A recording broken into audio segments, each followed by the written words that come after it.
សូមជំរាបសួរពុកម៉ែបងប្អូនទាំងអស់គ្នាថ្ងៃនេះនាងខ្ញុំមកបង្ហាញពុកម៉ែបងប្អូនទាំងអស់គ្នាពីឃ្លាំងទំនិញក៏ដូចជាហាងដែលគេលក់ដំណាំគ្រប់ប្រភេទក៏ដូចជាទំនិញគ្រប់ប្រភេទអញ្ចឹងនៅក្នុងនេះគឺនាងខ្ញុំបង្ហាញពីទស្សនវិជ្ជាទូទៅ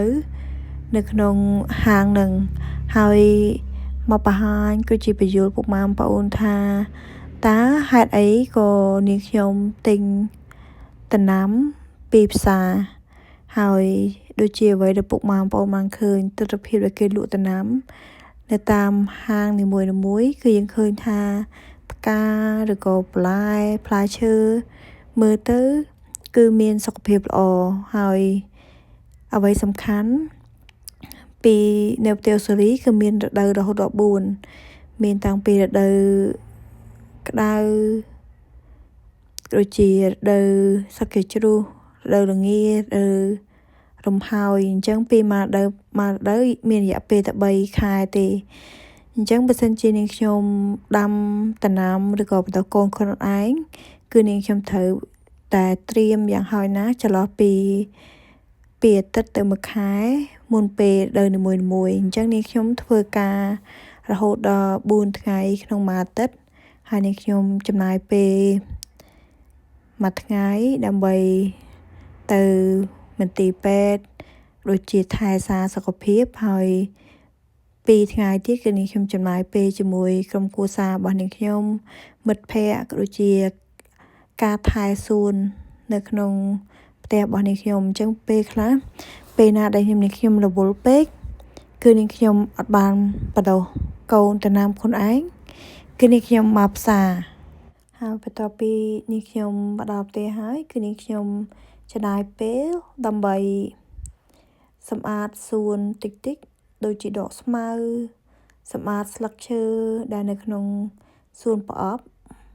អញ្ចឹងនាងខ្ញុំចាប់ផ្ដើមដាំដំណាំតាមប្រភេទគឺប្រភេទជា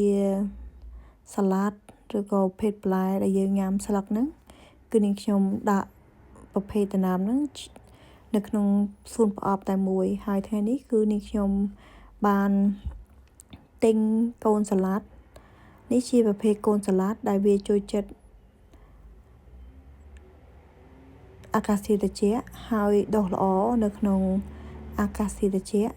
ហើយនៅក្នុងនោះនាងខ្ញុំទិញប្រភេទសាឡាត់2ប្រភេទហើយ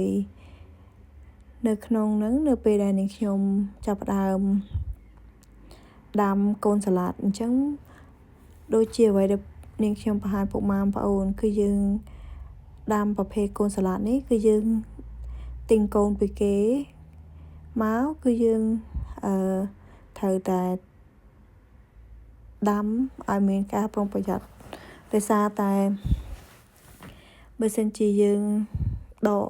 ឬខ្ទឹមសួរគឺកូនសាឡាត់យើងនឹងដាច់គល់គឺយើងដុសលែងកើតហើយដំណាំដែលនាងខ្ញុំដាំភាគច្រើនដំណាំខ្លះវាដុះហើយក៏ដូចជាដំណាំខ្លះក៏វាងាប់ខ្លះដែរពុកម៉ែបងប្អូនអញ្ចឹងនាងខ្ញុំដាំដំណាំច្រើន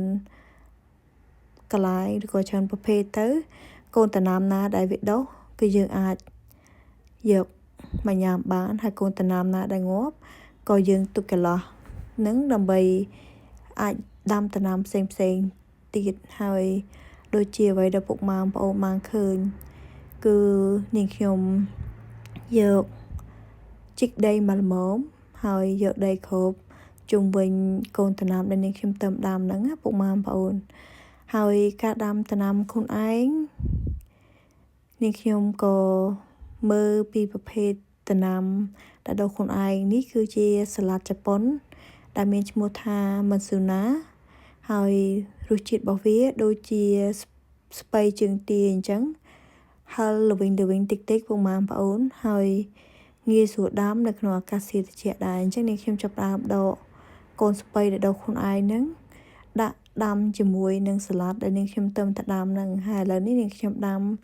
នៅក្នុងសួននេះគឺនាងខ្ញុំដាំសាឡាត់ប្រភេទសាឡាត់រហូតដល់4ប្រភេទហើយនាងខ្ញុំមកបង្ហាញពុកម៉ែបងប្អូនពីចន្លោះដំណាំដែលនាងខ្ញុំដាំគឺយើងទុកចន្លោះពី 30 សង់ទីម៉ែត្រពីគ្នាឬក៏25 សង់ទីម៉ែត្រពីគ្នាហើយតកតងនេះគឺជាប្រភេទ